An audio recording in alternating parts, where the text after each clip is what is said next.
Good afternoon. Welcome to the 1 o'clock hearing on this April 13th in room 229 of the Committee on Energy, Economic Development and Tourism. Our chair is not feeling well today, so you have Plan B in front of you. I'm the vice chair of this particular committee, and dinner's about to be served. Just kidding. This hearing is being streamed live on YouTube. If we have any kind of technical issues, we will put out a notice as to when we are going to reconvene. We ask that those who are testifying on behalf of the gubernatorial nominees limit your testimony to a minute. And the way it's going to work out is we're going to ask, I'm going to call out all of the supportive testimony for the individual nominees and then ask the nominee to come forward, give us a little bit of background, and then we're going to open it up for questions. So we have 9 illustrious folks. And this is one of the fun parts about the legislative process, is where we have good people wanting to share their background and expertise with the state. So thank you for being here, and for all of you who are supporting the nominees, thank you for doing so as well. We want to start off with GM 576. This is for Joanne Leong. She's a gubernatorial nominee to the Hawai'i Community Development Authority. And we have Craig Nakamoto from HCDA. Thank you, Vice Chair Wakai and Member Fukunaga. Craig Nakamoto, Executive Director of Hawai'i Community Development Authority, speaking on behalf of and support of GM 579 for the nomination of Joanne Leong. I fully support Member Leong's nomination. She has served on the HEIA board in the past. She had to step off for a little while because of a change in the law last year, but I'm happy to have her back. She is the nonprofit member, the HEIA community member.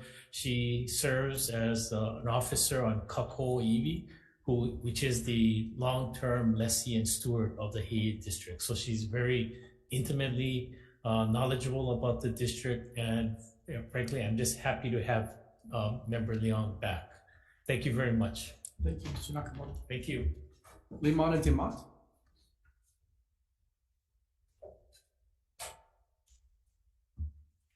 Aloha, Chair and Senator Fukunaga. My name is Leimana Damate, and I am the Executive Director for the Hawaii State Ahamoko, and we stand in strong support of Joanne Leong. We've known her for years and worked with her for years.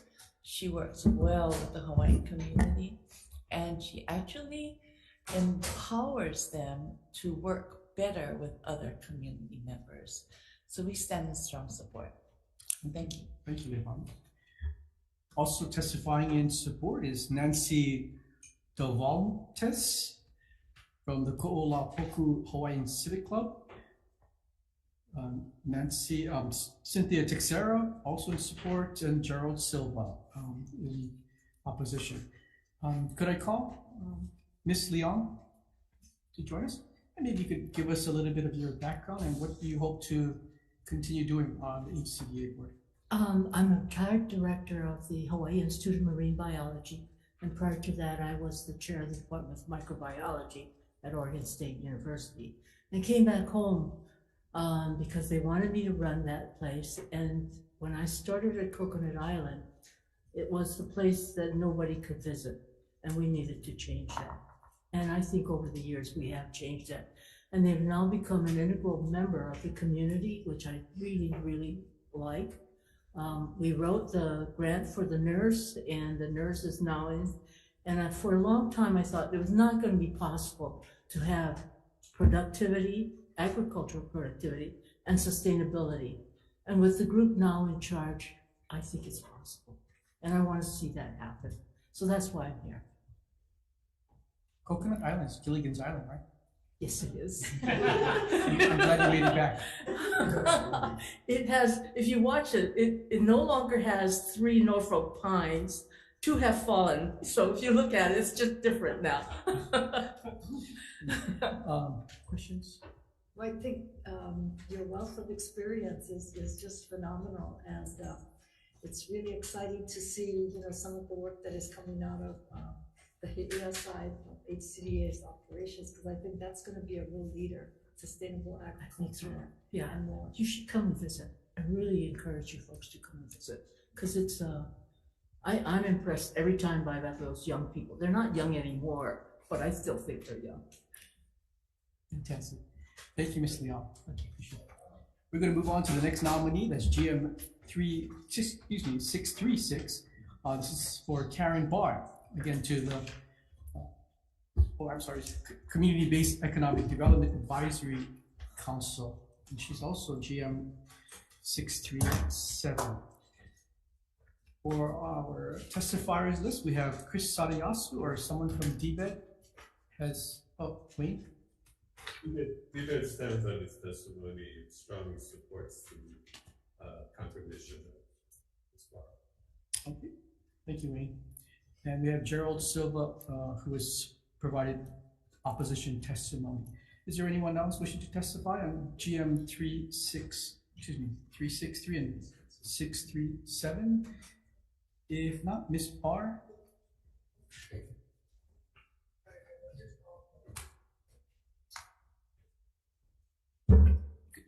Introduce yourself to us and tell us how you would like to contribute to CBED.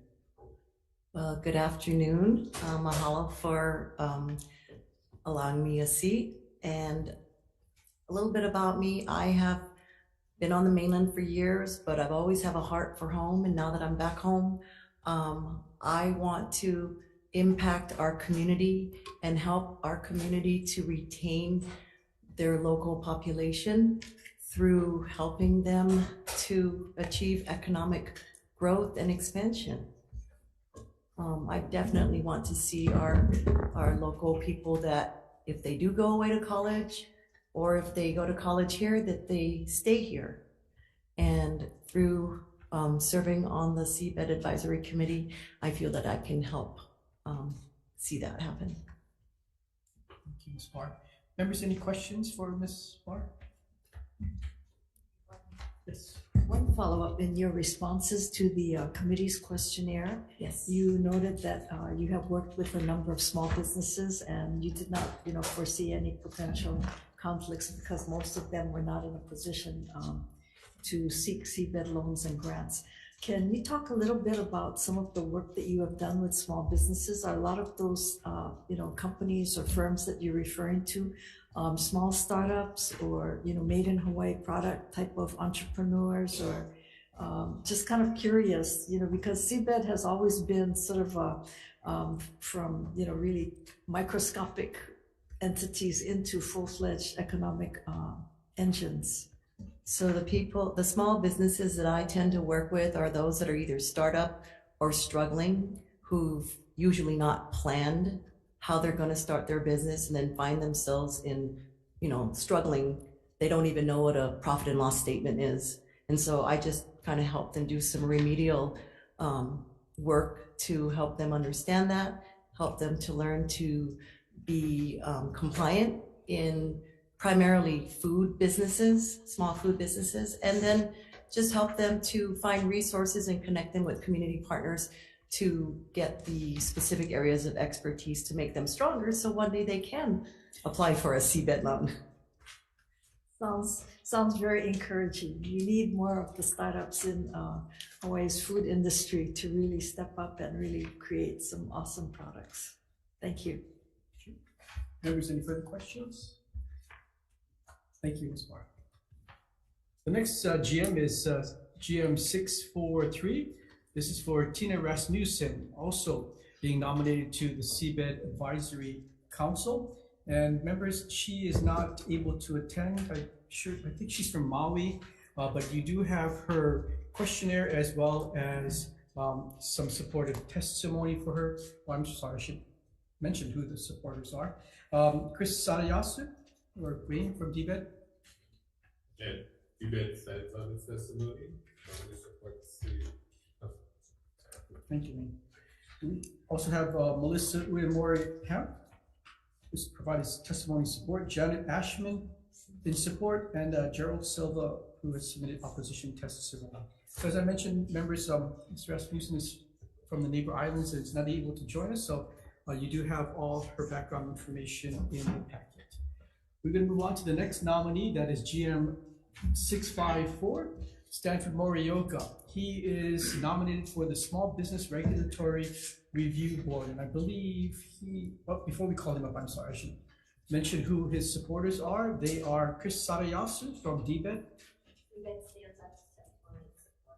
Thank you. And Robert Cundiff from the Small Business Regulatory Review Board. And we have Gerald Silva, who submitted opposition testimony. Is there anyone else wishing to testify on GM 654? If not, if we could call Mr. Morioka, who is joining us via Zoom. Good afternoon. Thank you for having me. I'm Sanford Morioka, and I'm the president of Edward Enterprises. We're the largest commercial printer in the state, and I've been on the Small Business Regulatory Review Board. I fulfilled the end of someone else's term, and I'm requesting to be reinstated for the next term. We work with a lot of small businesses in the state, and our company's focus has always been to try to keep as much work here locally as possible. So for us, it's kind of using this as a way to help the small businesses in Hawaii, and that's pretty much it. Thank you, Mr. Morioka. Members, any questions for Mr. Morioka? Okay, thank you for joining us, Mr. Morioka. We're going to move on to the next nominee. That is GM 662. This is Peter Apo, to be considered for nomination to the Hawaii Community Development Authority. On our testifiers list, we have Mr. Nakamoto. Good afternoon, Vice Chair Wakai, members of the committee. Mr. Apo regrets that he couldn't make it because of a urgent medical appointment. I am standing, and my name is Craig Nakamoto, Executive Director of Hawaii Community Development Authority.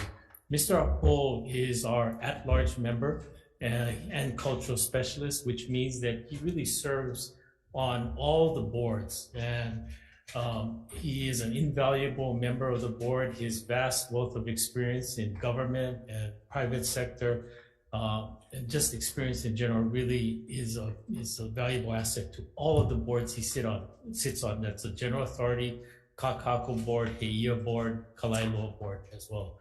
And so I really support his nomination. Thank you very much. Thank you for joining us, Mr. Thank Nakamoto. Leimana Demate. Thank you, Chair. Our multi stands as this morning support. And we have Gerald Silva, who has submitted opposition testimony. Is there anyone else wishing to share their thoughts on GM 662, Mr. Apo? If not, members, he is not here, unfortunately, to answer questions, but we do have his response and all the supportive testimony in your packet. We're going to move on to the next nominee. One more nominee. No, we have three. He had a question for Mr. The Apo. only reason why is that I wasn't here for GM 579. We can go through the rest of the nominees and then can go back to him for my questions. For Joanna Leon. For 579. sorry, where was that? 662. Yeah, 66. Wait, 662 is Peter Apo, Yeah. so he's not here. Yeah, but I think you had a question for one of the testifiers. Oh, for Mr. Nakamoto? Yeah, Or- 662. Oh, okay, sorry. And I apologize, Senator Fibula. Mr. Apo had an urgent medical appointment. Couldn't Yeah. make it. I guess it's not so much for, they're getting confused in there. So I think we should move on and then we figure out where Okay. we at. Yeah. Can move on. Yep, okay. Don't leave Mr. Nakamoto. I wouldn't think about it. We're on to GM 668. This is for Kevin Sakota, who is nominated for the Hawaii Community Development Authority's Kaka'ako District. For our testifiers, we have Mr. Nakamoto. Vice Chair Wakai, members of the committee, Craig Nakamoto, Executive Director of Hawaii Community Development Authority. Good thing I didn't leave. I stand in strong support of Member Sakota. he is nominated as the Kaka'ako resident member. He lives in Kaka'ako. He's currently serving on the Kaka'ako board. Mr. Sakota's experience in finance and other financial matters really makes him an invaluable member of our board. The fact that he is also a resident gives him a unique insight into the developments that have occurred in Kaka'ako, and his questions, his inquiry are really valuable to the board. So I stand in strong support of Mr. Sakota's nomination. Thank you very much. Thank you, Mr. Nakamoto. And we have Gerald Silva, who has submitted testimony in opposition. Is there anyone else wishing to testify on GM 668, Mr. Sakota? If not, members, any questions for Mr. Nakamoto? There he is. I'm sorry. My apologies, Mr. Sakota. You're joining us via Zoom. Not a problem. Good afternoon. I've been serving for the last 4 years, and I look forward to serving for the next 4 years. A lot of my background is in finance and sort of risk management, and I actually enjoy sort of bringing to the board sort of very numbers-oriented or analytical-oriented analysis of our decision-making. So I look forward to serving another 4 years. And I'm happy to take any of your questions. Thank you, Mr. Sakota. Members, any questions of Mr. Sakota? Yeah, I have a question. Senator Kim. Aloha, Mr. Sakota. Thank you for your service, for serving. Yeah. You know, this whole Kaka'ako area has been controversial in the sense of the whole Oha issue and building on the ocean side along that. Yes. What have, and I apologize if, you know, I'm not that aware of what the board, the position of the board has been, or your position. Mm-hmm. Well, I can speak to my position. I mean, you know, coming in and looking at what has been done previously, I mean, it goes back there's a long history of all the decision-making process in the Kaka'ako area. So a lot of it, when I step in and take a look at it, there's a precedence for what has been already determined or decided. And a lot of our board what we have to do is really to execute what has already been decided, and also to take a look at what could be changed for the future. So just like in any decision-making process, there's a lot of misinformation that's going around, people just stating one side or the other. And I think really it's our job on the board to get all those facts straight, bring it to the board and discuss it, seek public opinion, and kind of decide what's best for the community long term. From my standpoint, a lot of the challenges are there's a lot of short-term thinking versus long-term thinking. And that tends to get people in trouble, paying attention to the short-term consequences rather than the long-term consequences. I tend to want to focus on what that oceanfront area is going to look like in 5 or 10 years and longer. And I think that's sort of the most valuable thing for the community in general. I appreciate that response, Mr. Sakota, but can you expound as to what is your vision in the next 5-10 years for that area? Do you see it being developed? Do you see potentially high-rise coming up, or are you more on the side that we should preserve that area and maintain the decisions that have been made in the past for that? My personal opinion on that, I mean, it's still, I think OHA has the ability to put up sites or buildings up to, I think, 200 feet, which is still fairly sizable. But, you know, when I walk out there, that park and that access to the ocean, it is absolutely beautiful. And I think it's our responsibility to preserve the access to that and to keep that sort of open to the people that want to come down and enjoy that area. You know, that's kind of what I stand. If my kids growing up here, I want them to have access to that and not be sort of blocked by any buildings or structures in accessing that beachfront or that oceanfront area. Okay, appreciate that. Thank you very much. Sure. Yes, Senator Fukuna. I have the question following, but He's not here, so I'm not gonna ask you. Since we're on that topic, I wanna talk to him. If you don't mind, oh, sure, if you wanna answer it. But this is for both of you guys to get started. Okay. Well, it's supposed to be for, Peter or Paul, but, you know, best wishes to him and hopefully he feel well. Nothing personal, but I just wanted to bring up some stuff. So I just have I have wrote in opposition to the development of Howard Hughes wanting to come before you guys for a zoning and height change in their development. So I'm not going to read my whole questions because he's not here. My question is, and the same thing as what you was just saying, you know, in the plan that I seen that OHA has, you said again, miscommunication and misunderstanding. I never seen any taken away from any access to any beach front going towards the beach, because my family in Papakolea never had a voice to say when you took away their access and their view back when they built. And not you guys' fault because you guys wasn't there. But I'm just saying, if it's good for one, right, it's good for another. Because Howard Hughes has all of this money, power and everything, they can change when they want to change and they get the purview to do it. I'm not saying that, oh, I don't have the money because we don't know where the money's staying. But anyway, the bottom line is we wanted these things to be culturally for our community, just as he said, for our community and our kids. How are we going to have anything done when there's really no, and we always continue to shortchange on their funding, not us, of course, I wasn't here too, but over the years, they haven't been always saying that they don't know the funding that they need for the economic engine. So my thing is this, they're not taking away the beachfront, they're enhancing certain things, but what HCDA should do, I'm not telling you guys what to do, it's my own comment. You guys should put in a plan that they should build a cultural center first. And then you guys gonna say climate change.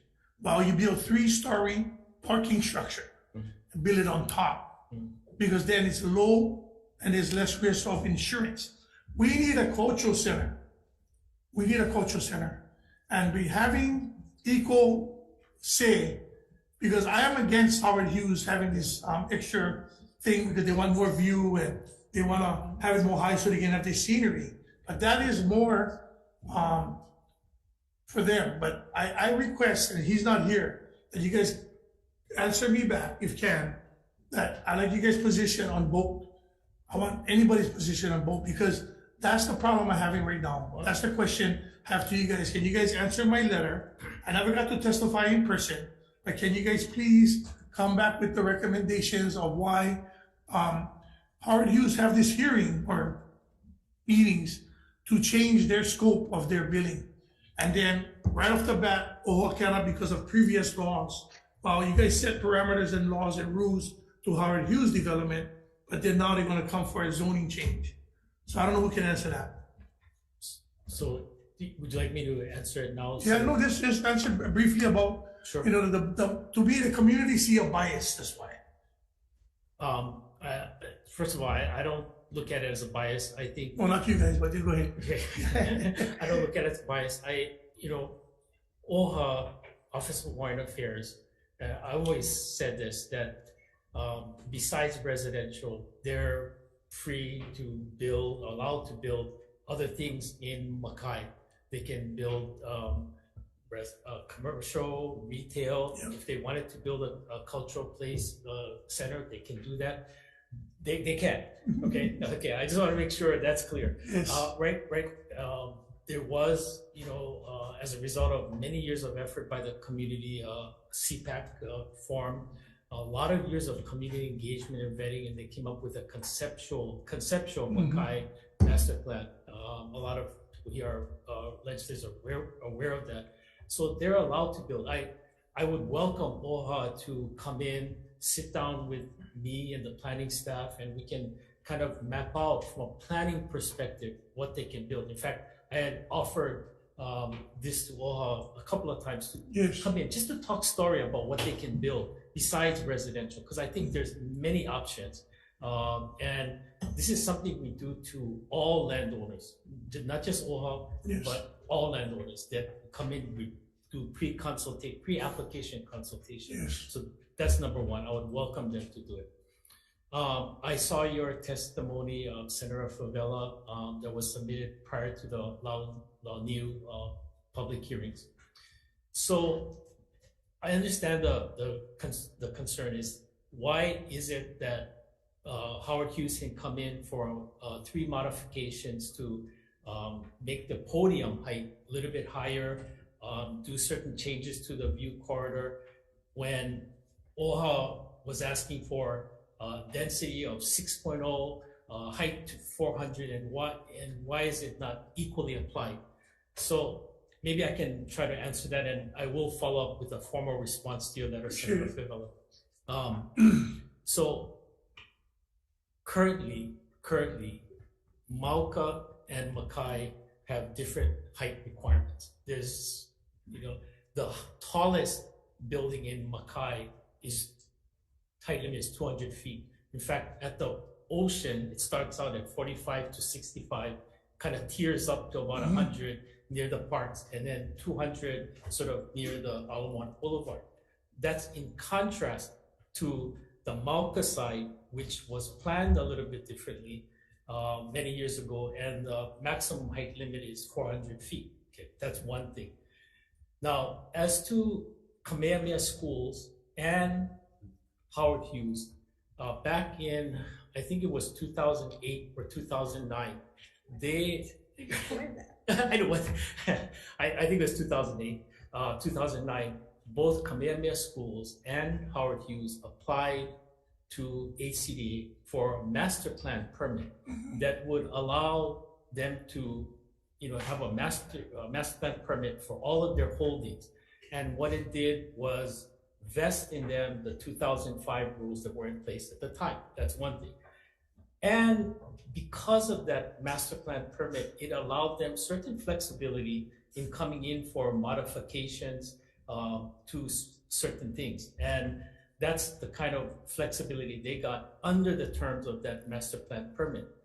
Now, things like podium height, Senator, and I know people can argue both ways about podium height, but when you increase the podium height, it kind of makes the building, the podium a little bit skinnier, and then you can allow for a little bit more active uses at the street front. So it makes a little bit skinnier building, a little bit taller, allows them to put more parking there, and then allows for activation of Ala Moana, in this case Ala Moana. So we asked them to wrap some commercial from Ward onto Ala Moana, because the last thing you want to have, I think, which we've been trying to activate Ala Moana with not just retail commercial, but some kind of use to encourage people to, pedestrians to walk there.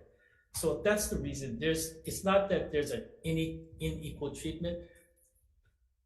Both Howard Hughes and Kamehameha Schools, through the master plan permit, are allowed to ask for modification. But in turn, we asked Howard Hughes for certain concessions, like the wrap on the Ala Moana Boulevard. There's on the close up Oahe Street. They're gonna build a open space, kind of like a park with hardscape activation there. And not only that, through this permitting process for Launiu and the concessions that we asked for, they had designed this port kasher that was going to really out into that Oahe Street public space. And we said, no, because you're asking for some modifications, we want to pull that port kasher in so that it allows for more open space. So it was an evolution. I mean, it was a kind of an iterative process back and forth, but they eventually pulled that port kasher kind of into the envelope of the building. We had asked them to put it on the second floor. They said, well, it's going to be hard because of the structure, but they pulled that port kasher into the envelope of the building, thereby freeing up space on that open space for pedestrians, eating places, tables, which they are going to maintain. And then we also asked for bike lanes that are going to connect up from Kobayashi's Aliyah project all the way down to that Oahe to Ward. So that was the thing we wanted to make sure we did, was to connect up the two master plans, Kamehameha Schools and Howard Hughes at that point.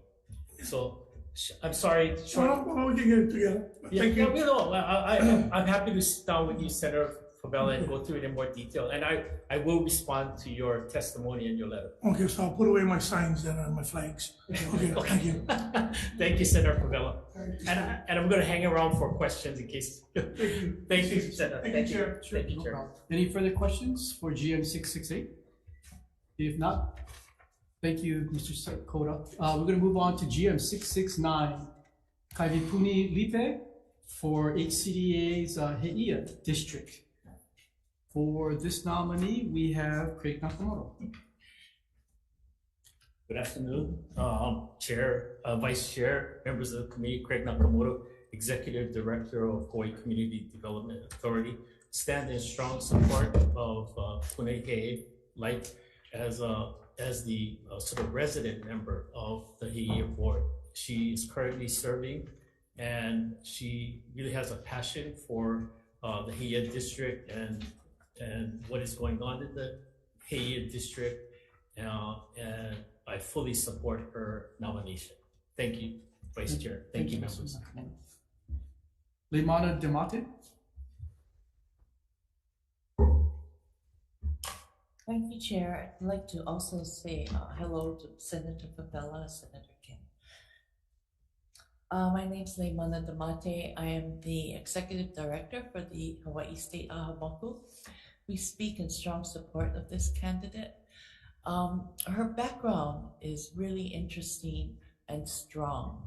As a cultural practitioner, she will be able to support and preserve the Lena, which is at the tip of the Heia State Park. And the Lena is a place where Native Hawaiian souls jump off to join the afterlife. And it's an important part of our culture. Aside from that, she's a strong, diligent person who is open to the community and very welcoming, and we need that. So her expertise in community work has been noted. We stand in strong support of this candidate. Thank you. Thank you, Leimana. Aaron Mahi from Ko'olau Foundation has submitted testimony in support. And we have Gerald Silva, who has submitted testimony in opposition. Is there anyone else wishing to testify on GM 669? If not, if we could call Miss... It's okay. Light. I keep saying Lipe, but it's Light. Lipe and Light. That's okay. Welcome. Aloha, Vice Chair. Aloha, members of the committee. My name is Kaivipuni Koikoviku Light, but you can call me Punihei. I moved to Heia when I was about 10 years old after my family left Ka'aava, and I still live there. We have raised my children there. We buried my grandmother there. And as Auntie Leimana was saying, I'm a hula dancer, I'm a culture practitioner. I actually did my Olapa Uniki at the park down by the Lena, sort of down that area. My children have grown up farming at Kako'o Oiwi, and it's always been home. And so this opportunity to serve in this board was a way for me to really give back to my community. I'm not a farmer. So, having this opportunity is a way that I can use some of my other skill sets to take care of this place so that my grandchildren can also enjoy and continue to take care of this Aina. Thank you. Thank you, Ms. Light. Members, any questions? Thank you for joining us, Ms. Light. Next GM is 671. This is for Sydney Ashiro to be on the NELHA board. And we have testifying Greg Barber from NELHA. Barber, Executive Director at NELHA, standing in strong support. Thank you, Greg. Gabe Lee, Leo Asuncion, William Meckley have all submitted testimony support. Gerald Silva has submitted testimony in opposition. Is there anyone else wishing to testify on GM 671? If not, Sid, come and join us. Can you give us a little bit about your background and what you have, because you're re-upping, right? What you have accomplished on NELHA and what you hope to accomplish in the future. Okay, so my name is Sydney Sherrill. I'm originally from the Big Island, and currently I work for American Savings Bank as a corporate banking officer. By that very definition, normally how I serve on NELHA is asking the numbers question and the business plan questions, like what do you have here? Prior to ASB, I had the opportunity to work at the state for DBED. So I worked on GEMS and I worked on broadband.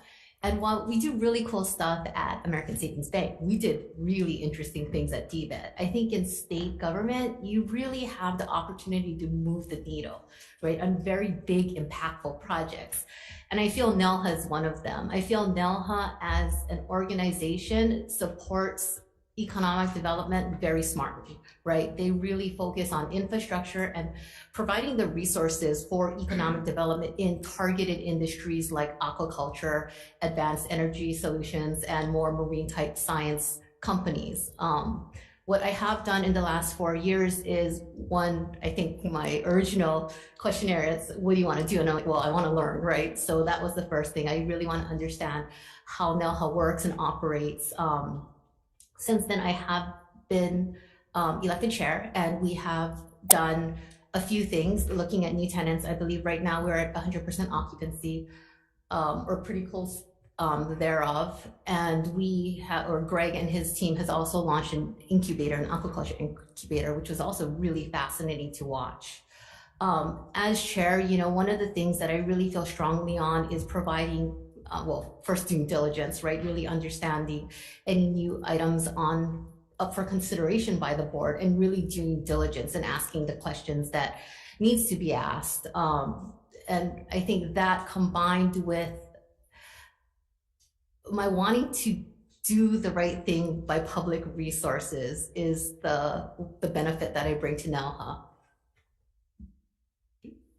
Members' questions? I have a couple of quick questions. Sure. Appreciate all of your financial background at NELHA, but NELHA to me continues to not embrace the idea of doing public-private partnership. It's always come to the legislature, gimme, gimme, gimme. I want a new road, I want new infrastructure, I want to build a co-working space, $17 million.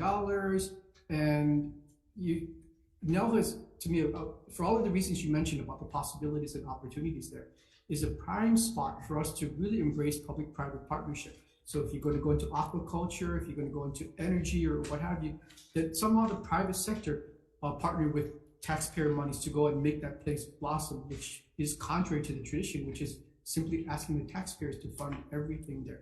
What's your thoughts on that? So that's a really interesting question, right? And I think this is something that we as a board have been struggling with as well. So one of the things that I think we have primarily,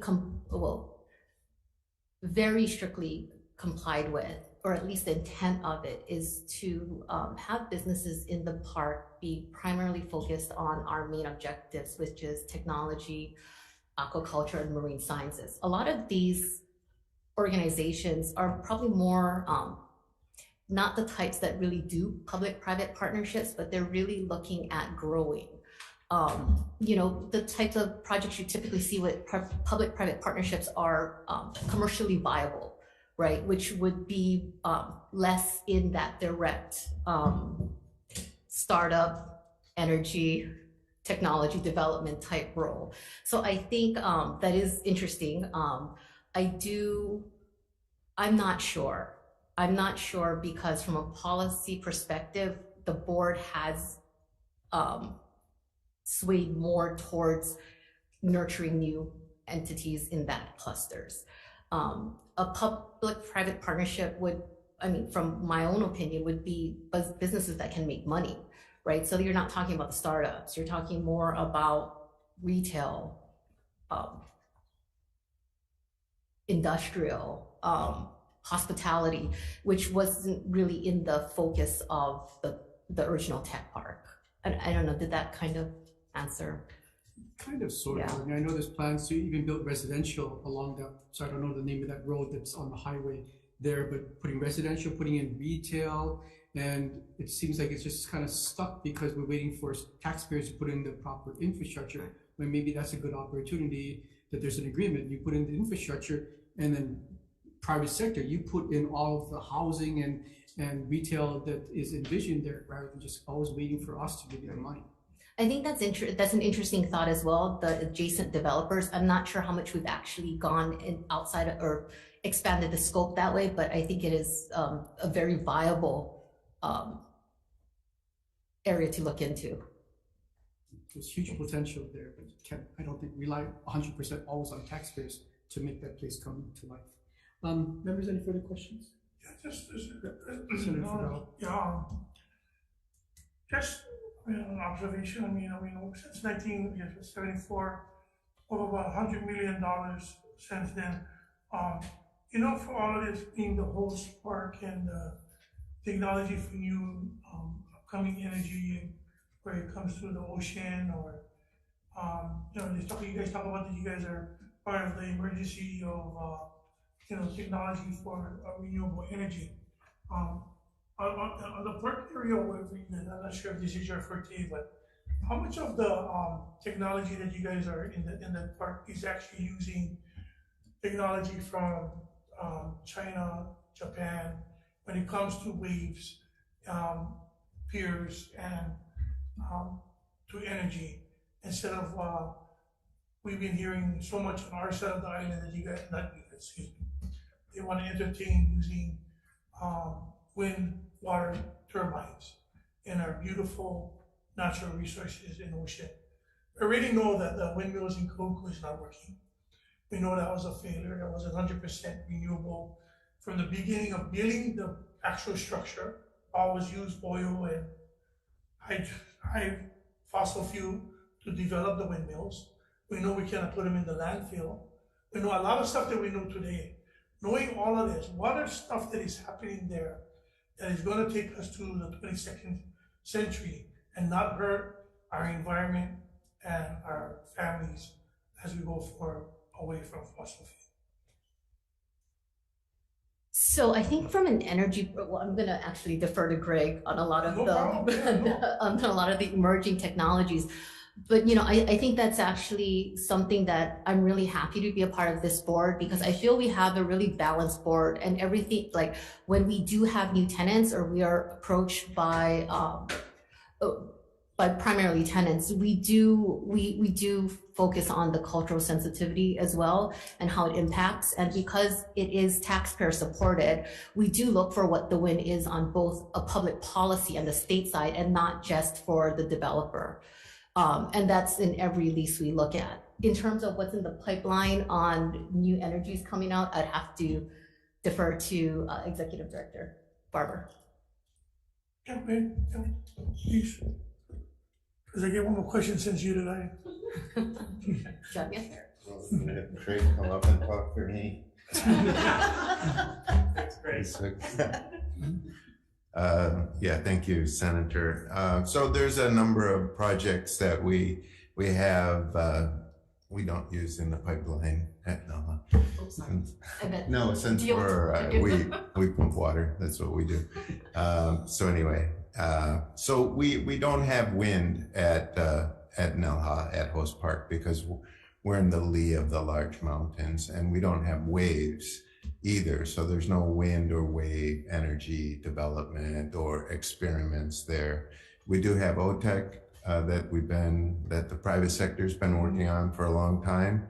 I think they've had some big breakthroughs in the last couple of years, and it looks very promising. I'll say that because people have been talking about OTEC for a long time, but it does look promising with these two new patents and technological breakthroughs. That there could be some potential coming up for that.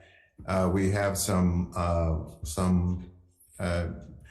startup companies like a light energy company they call Light Energy. They use mirrors to melt plastic into like tanks for catchment tanks and stuff like that. And so they're using just the sun to do things like that. And I think it's very popular on especially on the island of Hawaii. They're making a lot of tanks for people. We have a new company, and we have a company that's using the sun for desalinating water. We have another company coming in that wants to desalinate water at a depth of 1,500 feet. The problem with desalination is, one is the high cost because of energy, and number two is the environmental issues with the brine. So the one offshore would address both of those issues. It's a demonstration project. And the other project that we have using the old mirrors at Sopuji, I don't know if you remember that company. We reused the mirrors, got a federal grant, and they're using a different technology that's much lower cost in desalinating water, using a different procedure and a different patent. And that was just classified as a success by the US DOE. They were happy with the results. And then we have a new company that we've been talking with, which is called Sea Dragon. It's a Department of Defense company, related company, and the goal of that project is to produce jet fuel from seawater. That is a big stretch, but you know, what we are is an outdoor demonstration site. We do not pick the technologies. The government shouldn't pick the winners. If these companies are trying to demonstrate their technology and grow their technology and looking for a place to do it, that is what we offer to people, as long as it fits our mission, which is ocean science and energy and ocean technology. And you know, like Chair Misher said, you know, we're doing really well right now. We've just increased our leases by almost 10% of our total land in the past 2 years during the pandemic. And we do, you know, I agree with Senator Wakai that we do ask for funds for public goods, for roads and things that people will use, that the whole community uses. But we are also very unusual and very proud that we are one of the few self-sufficient state agencies in government. We receive no general funds for operation. We generate all of our own revenue. We generate $6 million a year from the sale of seawater and the leasing of the land. And the businesses there, over 55 businesses, generate, according to our economic impact study that's done by Hero, those businesses generate over $5 million in tax revenue to the state of Hawaii every year. Every year they generate that much, and we create almost 700 jobs. And you know, so there isn't just always take. These businesses give back, and we're 50 years next year we'll have been there, and they're generating $5 million in general fund tax revenue every year. So there's some upside to that, I think, when we're not receiving any funds to operate. So there's maybe two sides to the story. So yeah. So just one more. So you know, going down over 3,000 feet, 3,000 feet, 300,000, like 3,000 feet, pristine. Yeah. I can't see the reader. 3,000. 3,000, right? Right. Feet, to pristine. The question that I guess people are asking, when you guys decide to go that deep into the ocean, what does that comes to the seabed, the ocean floor, and just the economics on this? Is because reason why I'm asking is because there's a company in my community that says that, and they're not even go that deep, but they're saying by using the water, they're going to change the whole dynamic of the sea floor and the seawater. So how is this changing our sea levels and our sea when you're going that deep into the ocean? So, sorry, not to interrupt, but Senator Favela, this is about the gubernatorial nominee. So those are legitimate questions. Could you maybe talk to Mr. Barber about those issues? Well, I just figured she brought him up, so I'll ask the questions. Well, yeah, we've got a lot of other nominees. Happy to meet with. Yeah, Great, happy to hang out. Because it's right there on her stuff. It says 3,000 feet of pristine water. So either ask her or ask him. It's part of her thing here. So that's okay. We can move on. Okay, thank you. Thank you for your Is this ET or water and land? No, just joking. Okay, go ahead. I don't mean to cut you off, but I mean, we have another agenda after this as well, Mr. Favela, Senator Favela. We're going to move on to the last nominee on this agenda. That is GM 672, Gordon Bruce, also up for the NELHA board. Greg Barber. Hi, Greg Barber. Stand in support of Gordon Bruce as a new member of the NELHA Thank you, Mr. Moore. from one man. Perfect. Linda Rosehill has submitted testimony support. Gerald Silva has submitted testimony opposition. Is there anyone else wishing to testify on GM 672? If not, yes, we're going to go to Mr. Bruce via Zoom. Welcome, Mr. Bruce.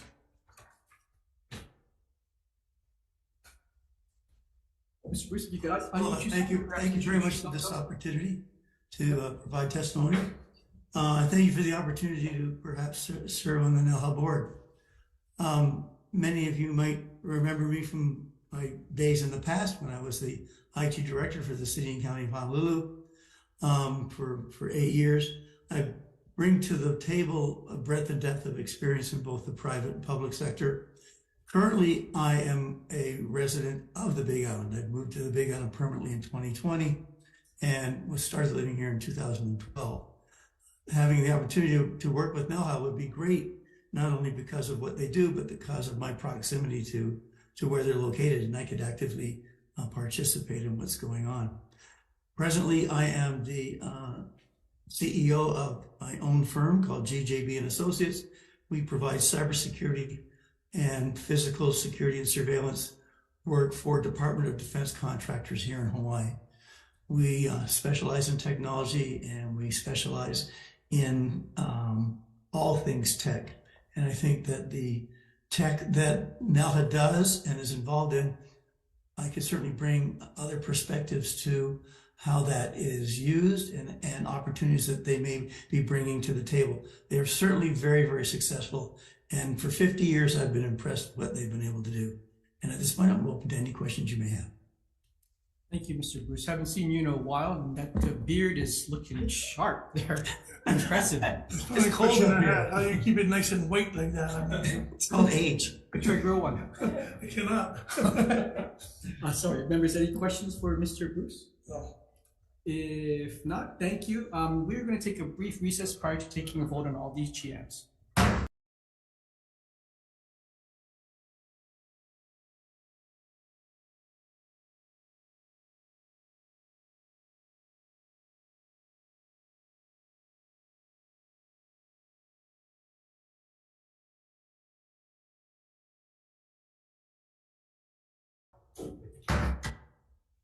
We're reconvening our 1 o'clock agenda for the Committee on Energy, Economic Development, and Tourism for a number of gubernatorial nominees for a variety of different boards and commissions.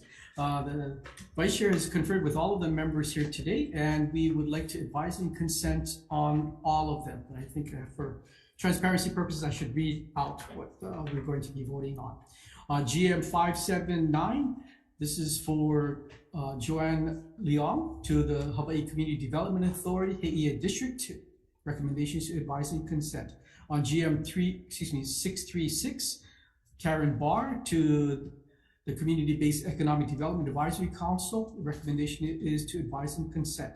For GM 637, Karen Barr, again to the Seabed Board Advisory Council, is to advise and consent. For GM 643, Tina Rasmussen, also to the Seabed Board, recommendations to advise and consent. The next nominee is GM 654, Sanford Morioka, to the Small Business Regulatory Review Board. The recommendation is to advise and consent. GM 662, Peter Apo, to the HCDA Board, recommendations to advise and consent. GM 668, Kevin Sakota, also to the HCDA Board, Kaka'ako District, recommendations to advise and consent. GM 669, Kairipuni Leap, for the He'ia HCDA Board member, recommendations to advise and consent. For GM 671, Sydney Ashuro to the NELHA Board, recommendations to advise and consent. And GM 672, Gordon Bruce to the NELHA Board, advise and consent. Members, any discussion on the recommendation for all of these nominees to the various boards nominated? If not, Senator Kim, if you don't mind taking the vote, Vice Chair votes yes. The recommendation is to advise and consent all said GMs. And I'm going to take one roll call for all GMs. If you have anyone that you want to vote separately, let me know now. Oh, okay. So Chair DeCoy is excused. Senator Wakai is yes. Senator Fukunaga. Aye. I vote aye. Senator Favela. Aye. Mr. Chair, having 4 members present, all voting in support of advice and consent with 1 excuse, your recommendation is adopted. Fantastic. Thank you for those who are stepping forward. I mean, to provide your skills to the betterment of the state. We are greatly indebted to you, and you do so with no salary. So even more kudos to all of you. Thank you.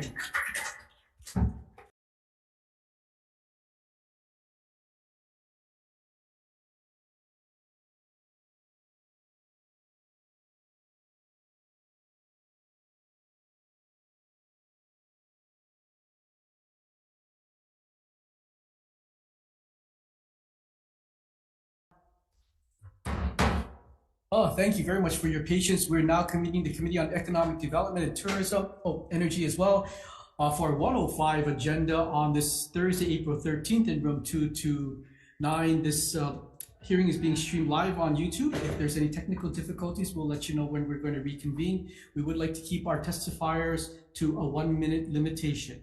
We have 4 measures on this agenda. First being House Concurrent Resolution 17. On our testifiers list, we have Chris Sadayasu. Good afternoon, Vice Chair Scott Murray and Member Scott Murray coming on behalf of Director Sadayasu. Stand on our written testimony in support. Mahalo. Thank you, Scott. Dean Nishina from DCCA. Good afternoon, Dean Nishina with the Division of Consumer Advocacy. We stand on our written testimony in support. Available for questions if you have any. Thank you. Great, thank you, Dean. Mark Litt from the State Energy Office. Vice Chair Wakai, members of the committee, this is Mark Lick, Chief Energy Officer, Hawaii State Energy Office. We stand on our testimony in support of ACR 17, but I also want to point out that the advocacy to have a key position in Hawaii is not meant to really replicate the national labs and place them here or even have a major presence in the form of a new bureaucracy. But it's more in line with what we used to have, where in the beginning of the Clean Energy Initiative, there were key players who were here as representatives of the Secretary of Energy to be able to bring funding forth, to be able to support the local efforts, the local designs, and not necessarily to move money into the major national labs and essentially back out our own local economic development. So I just wanted to assure the committee that that was the intent of this. It's not to kind of create a new federal bureaucracy here, but it's to bring key emissaries of the Secretary of Energy and the high level of the Department of Energy to be able to advise us, be able to provide support, and to be true partners. Thank you for your allowing me to testify. Sure, thank you for joining us, Mr. Blick. Darren Ishimura from Hawaiian Electric. This might be on Zoom. No? Vice Chair, not present on Zoom. Okay, thank you. Peter Schnerlicht from Sustainable Hawaii Energy Hawaii has submitted testimony in support. Noel Morin has also submitted testimony in support. Is there anyone else wishing to testify on House Concurrent Resolution 17? If not, members, any questions? Yeah, Mr. Glenn.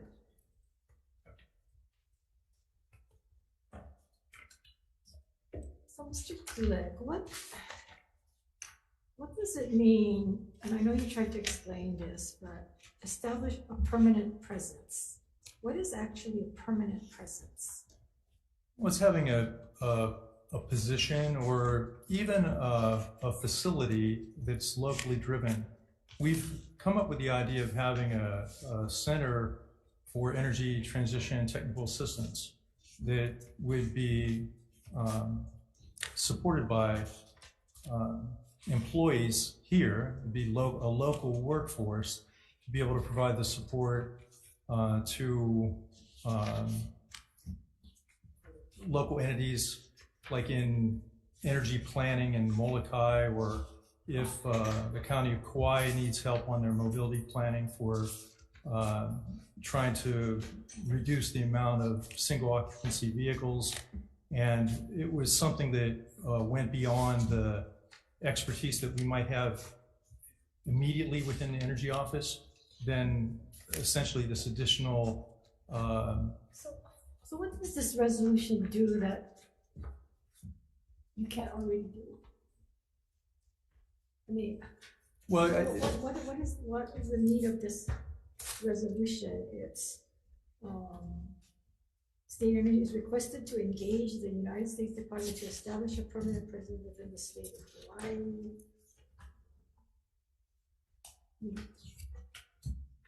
You're not doing that now. We certainly reach out to them, and we have the ability to reach out to them directly to get support. We've been Okay, so making this grants. resolution does what? Well, this is really intended, and I think you brought up the critical point, to bring a more permanent Secretary of Energy level presence through either having. But this resolution doesn't do that.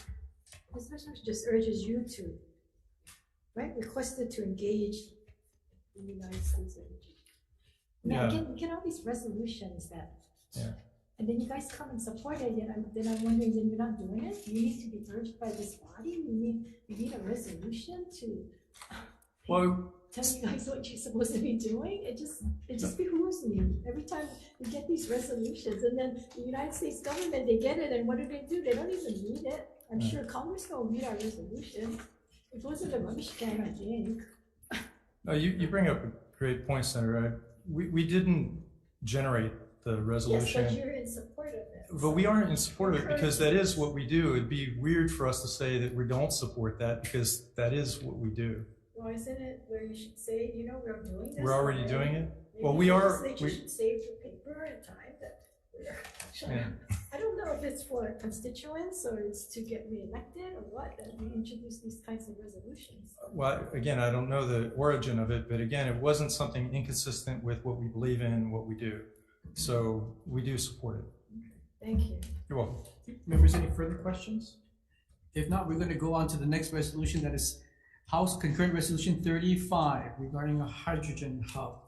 On the testifiers list, we have Chris Sadayasu. Scott. Good afternoon, Vice Chair Hawai'i, committee member Scott Murakami from the EET Director's Office, extending on our written testimony for resolution. Len Higashi from HTDC.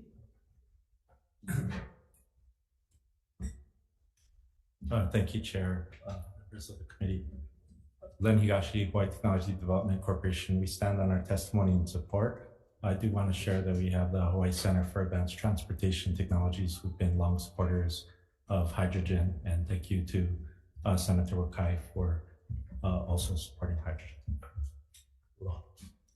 Thank you, Len. Mark Glick from the State Energy Office. Thank you, Mark Lake, Energy Office. We stand in strong support of this resolution. I wanted to point out that we did make the full application on the Hydrogen Hub, requesting a federal cost match of $997 million, and that for an overall $2.1 billion program.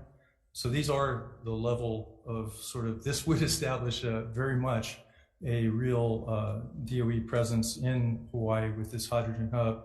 And we're in full support of it and really ask for the legislature's full support as well. Thank you. Thank you, Mr. Glick. Della Teraoka from the University of Hawaii has submitted testimony in support. IBEW also in support. Peter Games from SERVCO in support. And Peter Schnerlicht from Sustainable Hawaii Energy also in support. Is there anyone else wishing to testify on HCR 35? Yes, Angela.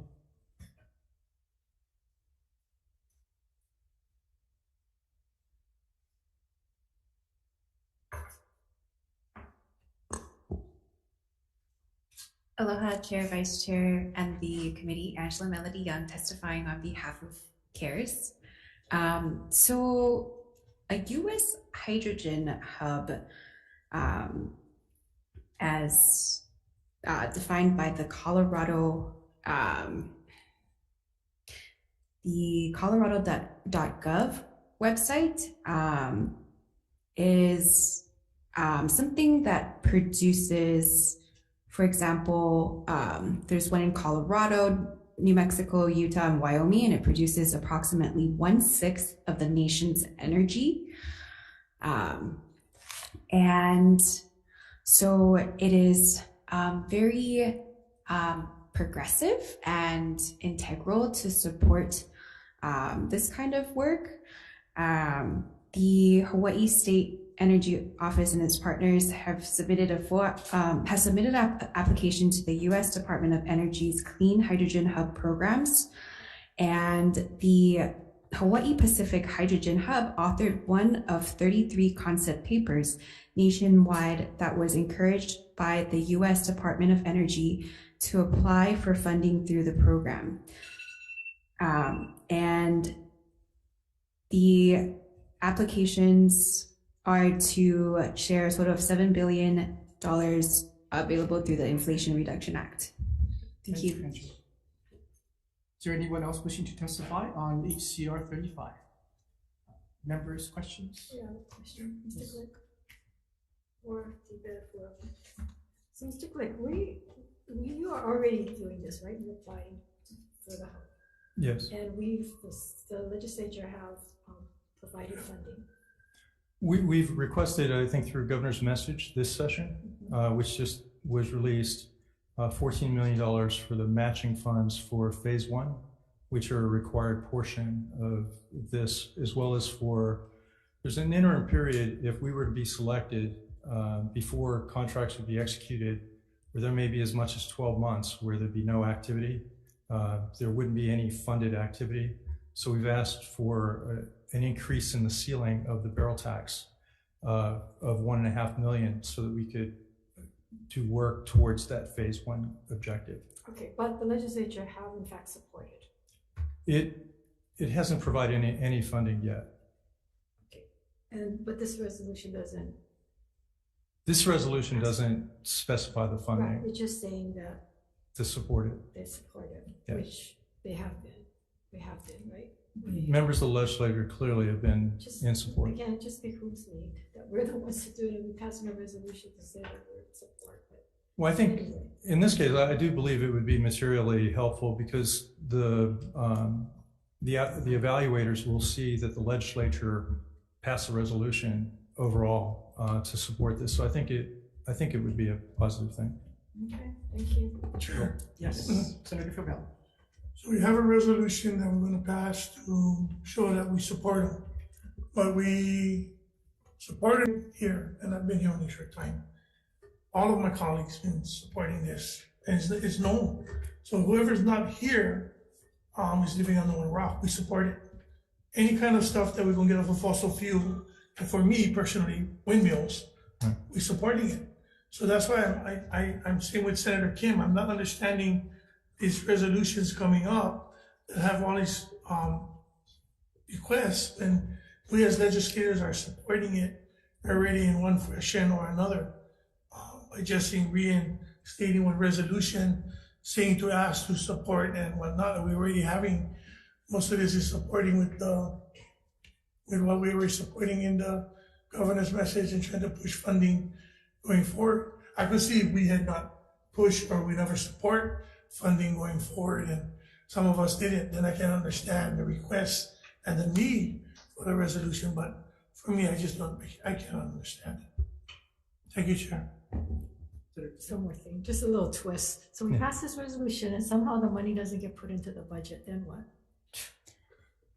Well, it just makes it harder for us to proceed. I know, but I'm just saying because it's the money, right, to show the support. So a resolution is no act of law. So we're gonna profess we're in support, yet somehow something happens and then the money, we don't put in the money. So then that's really no support. So how does that help? Well, it would be not a positive thing if you don't pass the funding, but I truly believe that the resolution, which will be added to the portfolio that the evaluation team, and there's probably 4 or 5 members, and all of them may not know Hawaii's record.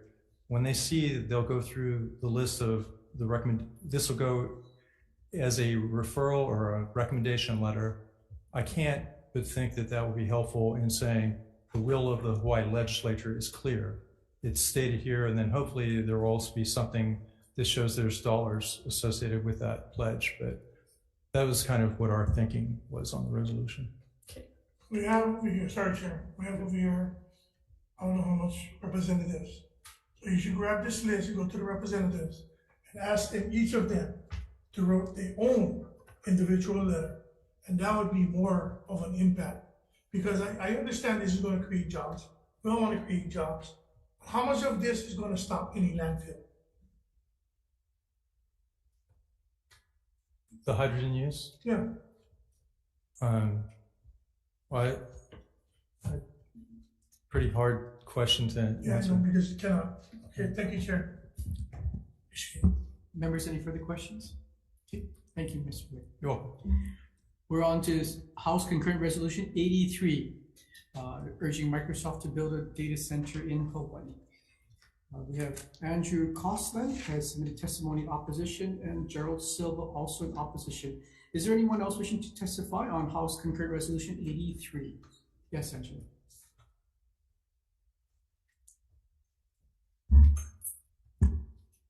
Aloha, Chair, Vice Chair of the committee, Angela Melody. I'm testifying on behalf of CARES.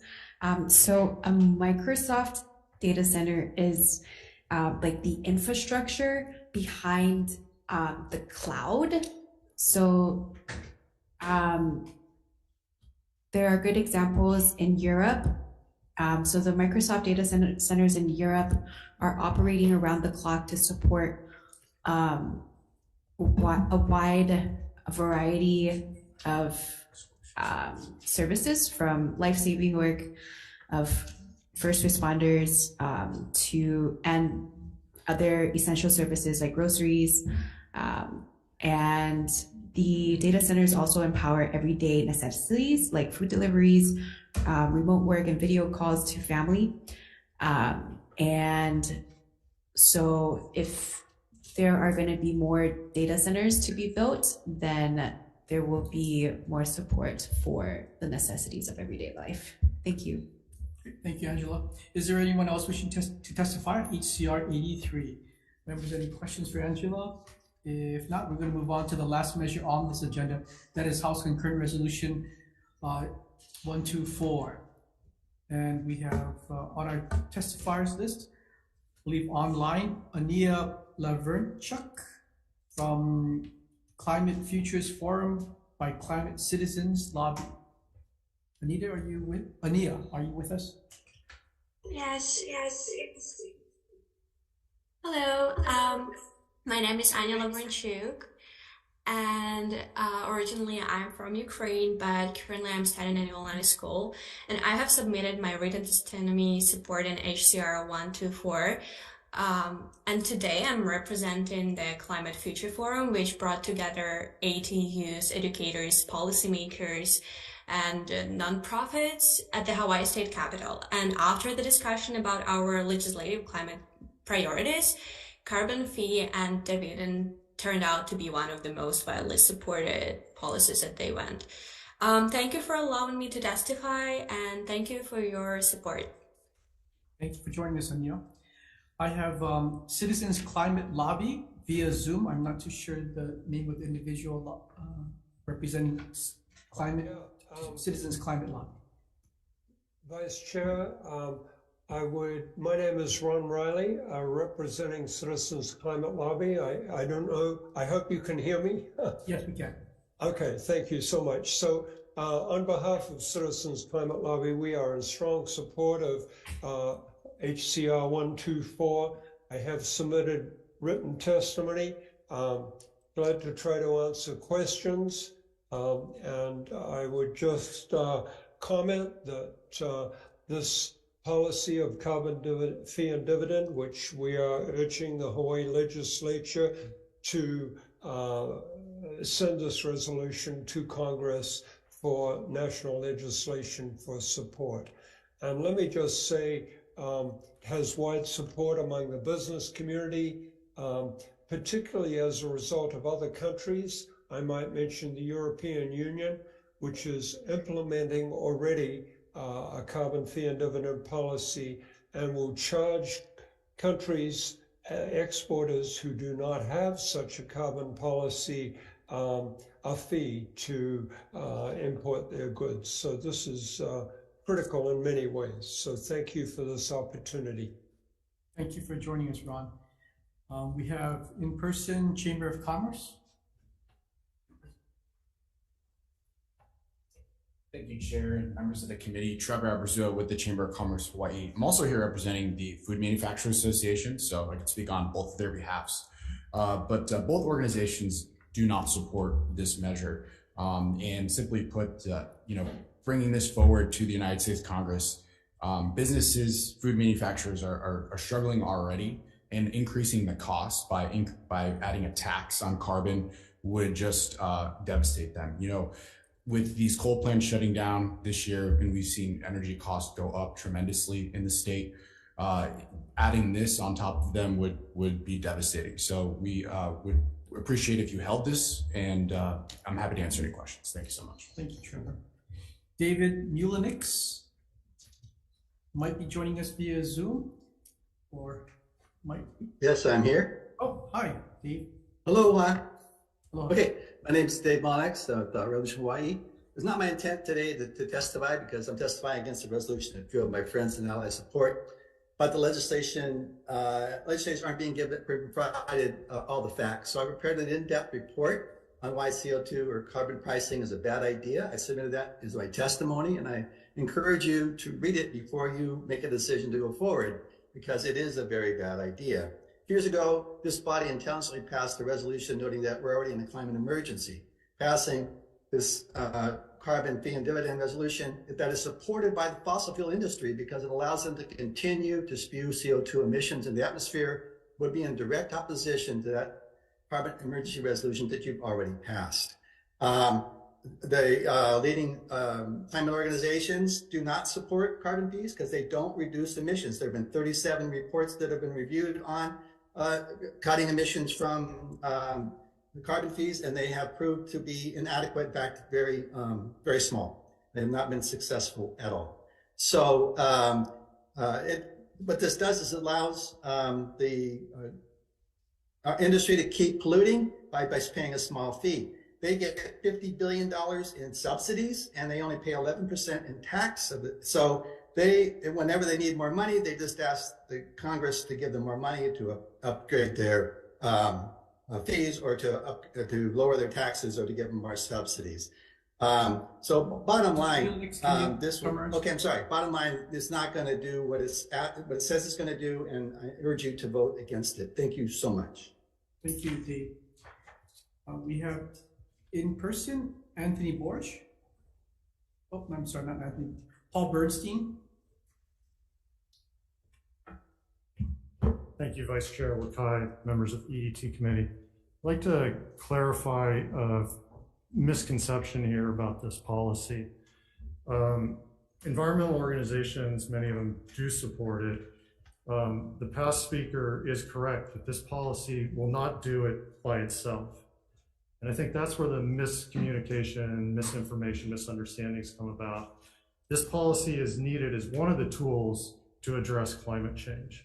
So it's a necessary policy to address the subsidies that fossil fuel companies are getting now, would correct market prices, incentivize businesses to find the best way possible to reduce their emissions. So it's not a command and control type of policy. So it's a necessary policy, but not a sufficient policy.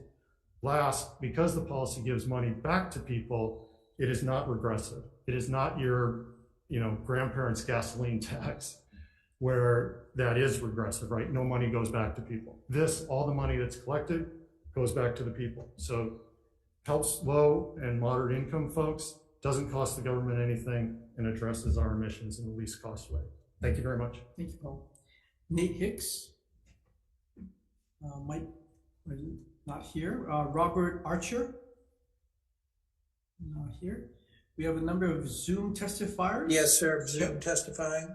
Oh, yes. Are you Robert Archer? I am. Yes, sir. Oh, welcome. So I encourage, thank you, the approval of HCR 124. The passage of the Inflation Reduction Act is a significant political accomplishment, but its climate impact of 7 to 9% of additional reductions by 2030 makes it clear further action is necessary. And that's what's in HCR 124. A World Bank analysis of carbon pricing experience around the world found that prices were chronically low because most countries to date have put in place what I call a first generation bare carbon pricing policy without a carbon cashback dividend to protect households or border carbon adjustment that maintains U.S. industry competitiveness. And it's worth noting that the U.S. Chamber of Commerce has endorsed carbon pricing.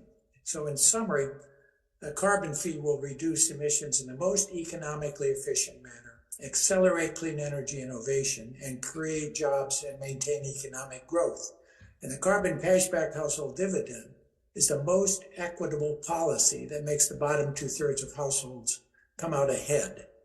So I encourage you all to proceed on this. Thank you. Thank you for joining us, Mr. Archer. Also online, we have Chisato Tarui.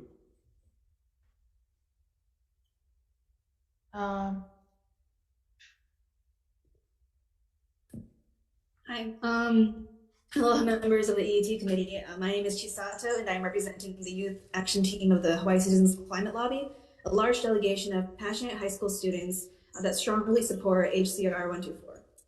So this bill urges the federal government to tax fossil fuel corporations and compensate consumers, better enabling our transition to renewable energy through an equitable, progressive, and cost-effective system. This resolution is especially crucial in the eyes of youth. The next generation whose present and future depend on national action that takes not only one step in the right direction, but carves a permanently sustainable path to a livable future. For the youth of Hawaii, the climate crisis has found its way into nearly every aspect of our lives. The news, the classroom, and conversations with friends and family. Every day we see erosion eating away at the foundation of homes and our childhood beaches, and throughout the Alawai, rising temperatures are turning canals into harmful bacterial incubators, fostering deadly, flesh-eating bacterial blooms that seep into nearby waters. We watch as coral bleaching destroys native environments and puts indigenous species at risk. With each consequence comes another lost experience, another disconnect from our past generations. With each sign of inaction, our future grows even more uncertain. Amidst these intensifying consequences, the urgency of our situation becomes abundantly clear. It is due time for action. Your minute is up. Thank you for joining Mahalo. us. Jennifer Owen might be joining us via Zoom. Vice Chair not present on Zoom. Okay. How about Virginia Tincher? We have Virginia. Yes. There's Virginia. Aloha, aloha committee members. Mahalo for this opportunity to testify.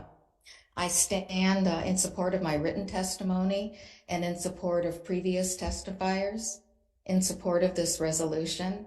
And I just want to emphasize that the dividend will be received by Hawaii residents, and they will most likely spend it in Hawaii at Hawaii businesses.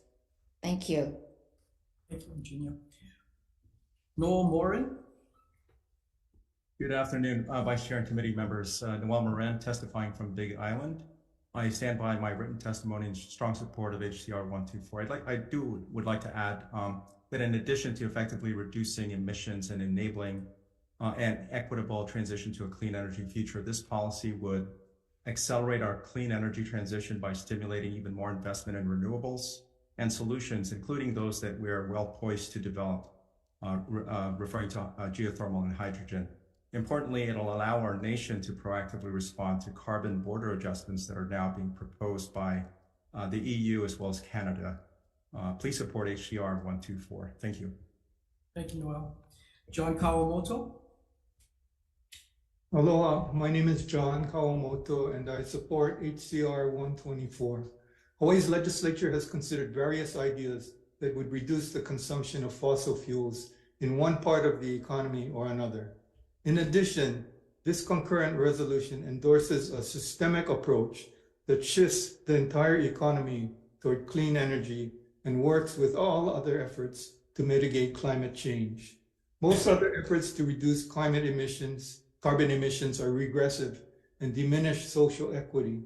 This concurrent resolution endorses a program that is progressive because on average, it improves the financial status of low-income households. It needs no other program and no other funding to make it socially equitable. It represents a win for the environment, a win for social equity, and a win for future generations that will inherit a more livable planet. Thank you for your kind attention. Thank you, John. Debbie Patrick.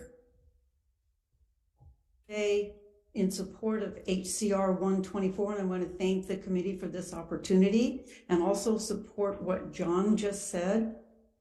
Over 3,000 economists agree that the fastest and fairest way to bring down greenhouse gas emissions is to put a price on carbon at the source. And I say fairest because a carbon fee would make fossil fuel companies pay for their pollution and return this revenue to households in the form of a monthly cash dividend. Climate change affects the disadvantaged communities especially. So a carbon cashback program would help 85% of families, those that are in the lowest income brackets, make the transition to clean energy. During this transition, all but the upper earning 15% of US citizens would see increases in their energy costs covered by this dividend. A typical family of 4 would actually come out ahead. Also, many lower income families live in areas with the highest rates of pollution and suffer higher average rates of asthma and respiratory illnesses. So we need a price on carbon to protect these vulnerable communities. Thank you for allowing me to testify. Thank you, Debbie. Douglas Hagan.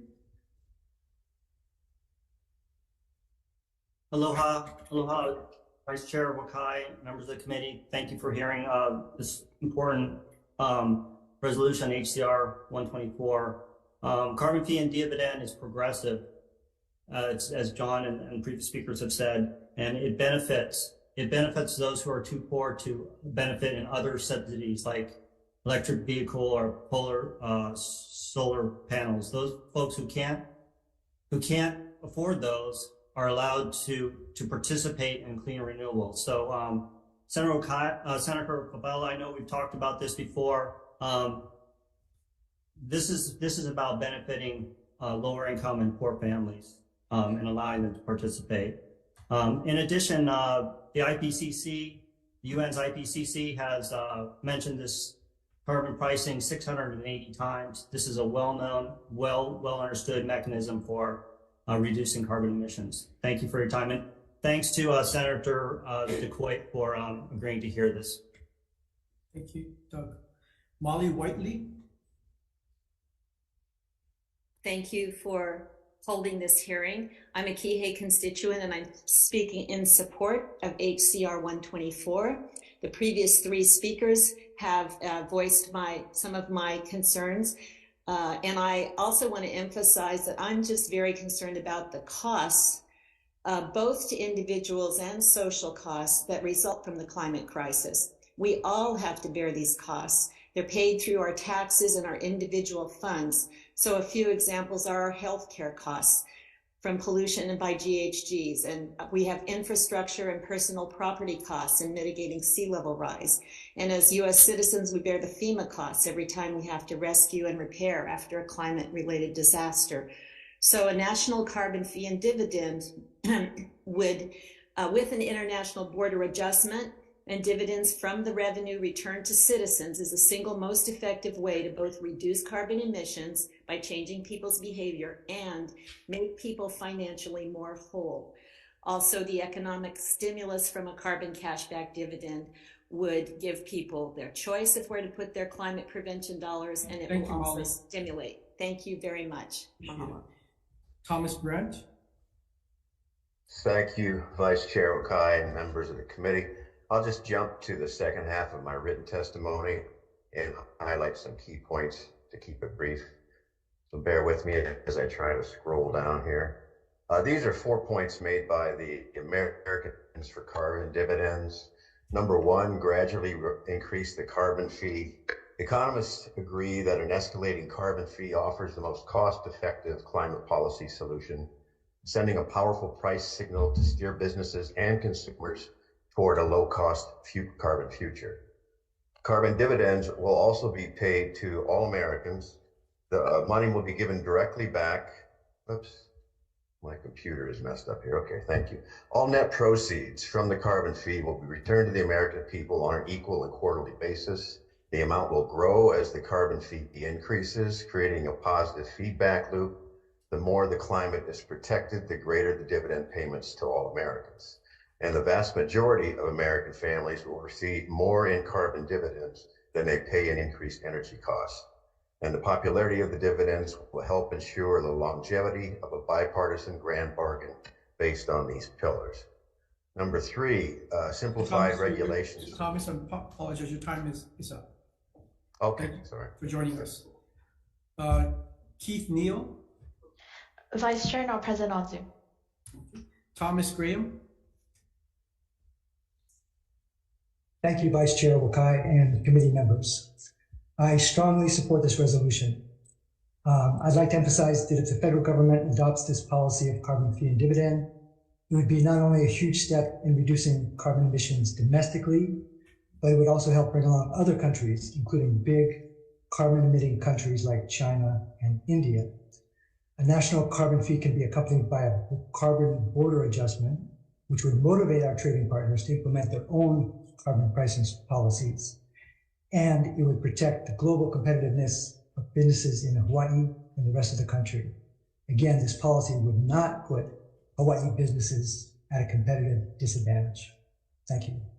Thank you, Thomas. Sarah Roper. Not present on Zoom, Vice Chair. Thank you. Roberta Baker. Yes, hi, I'm here. Hi, I strongly support HCR 124. I stand on my testimony, and also like to suggest that perhaps very few of you committee members have ever had constituents come to you and say, please raise our taxes. Yet this resolution, which I support, is urging Congress to do just that. The huge difference with CF&D is that the tax does not grow big government and deliver tax money to government to be spent as it chooses. Rather, CF&D is revenue neutral fee with the money collected from the fossil fuel producers being returned to constituents to help in the transition to clean energy. The dividend will be distributed equally to citizens and lawful residents. Therefore, those of us who try to reduce our consumption of fossil fuel products will benefit more than those who continue to increase their consumption of fossil fuels. I urge you to have the courage to vote yes on this resolution and be able to go to your constituents and explain that this is a good thing for them and for the well-being of their future and future generations. And thank you. I ran over time, but I appreciate it. Thank you, Roberta. Barbara Best. Not present on Zoom, Vice Chair. Okay, that's all I have for those indicating the desire to testify. Is there anyone in the room? Yes, please. I'm registered to testify. No, well, you're here, so now's your apologies if I messed that up. I'm Matt Geyer with the Carbon Cashback Task Force, and we are a group of volunteers. We've been working very passionately, very hard on promoting carbon pricing here in Hawaii. We're in strong support of HCR 124, and I'd like to, if I could, a minute just address misconceptions. I read through the testimony, and I think the primary misconception is this is a tax on people. It's a tax on the fossil fuel companies. And all the money, as was mentioned, goes back to the people. Now, what happens when we do that? In my mind, there's two options. We hear this a lot, is that they increase the prices on gas and things that come from fossil fuels. That's one option they have. They can increase the price, and all the studies show that if you do that, the money coming back to the people, low and moderate income families benefit. And that's because it's not the family driving from Waianae in their truck that's causing climate change. It's burning all the fossil fuels. It's the guys with 5-car garages. They've got yachts. They've got private airplanes. That's the real users. But see, that's one option, is they can increase the prices. But the other option, the fossil summarize. Yeah, just real quick. The other option is they could just take it from their profits. And because they have the price of gas at $5 a gallon, that's pretty much going to be their option, because they can't increase the price of gas anymore. They're already at the max. Everybody's going to switch to electric cars if they go up any higher. So this will come from their profits. A lot of it will come from their profits, which is why they're pushing back hard on it. And it'll be really beneficial to low-income, moderate-income family members. And I'm available for any questions. Thank you for allowing me the opportunity to testify. Is there anyone else wishing to testify on HCR 124? Angela. Aloha, Chair, Vice Chair, and the committee. Angela Melody Young, testifying on behalf of CARES in strong support. So why do fossil fuels continue to provide most of our energy? country. The reason is simple. Fossil fuels are the cheapest. And this, however, it causes toxic effects to the environment. Air and water pollution are the costs to fossil fuels. So, what the previous testifier was saying, and something that I think I'm interpreting, is that it's a disincentive for people to, instead of using fossil fuels, to then start to be more green, right?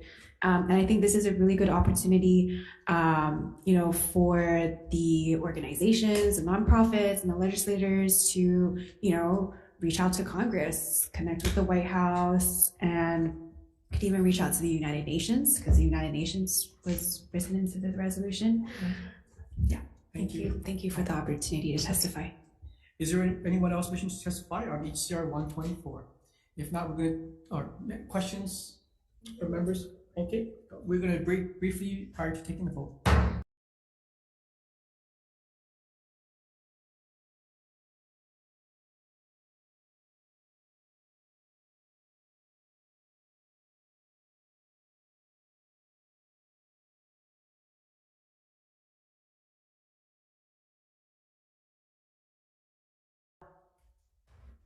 We're reconvening the Committee on Energy, Economic Development, and Tourism, our 105 agenda, and we have 4 resolutions on this agenda. The first one is House Concurrent Resolution 17.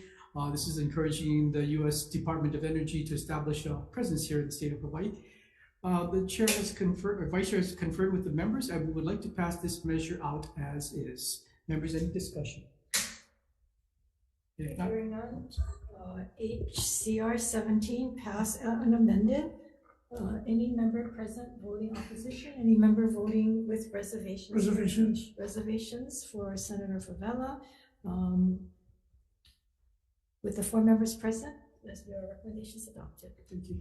On HCR 35, regarding the establishment of Office of Integrated Hawaii Pacific, anyways, an effort to support hydrogen.